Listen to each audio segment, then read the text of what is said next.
IC bubble gum. Malita ni Bunso. Galing sa gamitan na natin ng sep. Tsaka yung tela, lagyan ng konti. Sep kasi tatakbo yung bubble gum. Pero ito try natin. Ayan. Tsaka yung mga madudumi talaga. Matatanggal ka pa yan. Hindi lang yung Ayan. Tanggal naman si bubble gum. Ito yung pahirapan.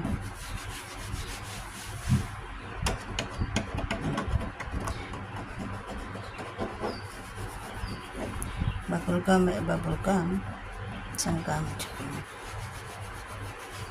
Kahit sa shoes, pwede din siya pantanggal yung mga dumi sa kilid ng spike ng shoes, yung mga maputi. Pwede yung safe pala, pero careful And try nyo muna sa small part na kung gusto nyo punasan, baka may punas lahat. Kasi talagang, mukhang bago na yung malita ng puso. Kalinang bulingit.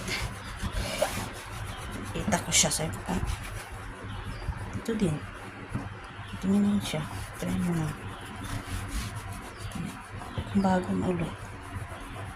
Ito, paggasgas na talaga, hindi na yung natatanggal. Pero pag mga lang, alam mo yung mga dumi-dumi lang. Siyempre, yung malita, pag walang damit talagang didikit yung mga dumi sa conveyor. Ganyan. So, mukhang bago na yung malita ng puso. Okay, that's it. Ganda na siya. Mukha na siyang bago.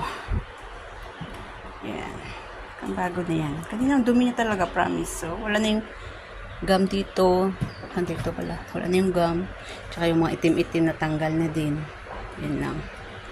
Thank you for watching. Bye. Gamit lang ang sep. At tsaka pamunas.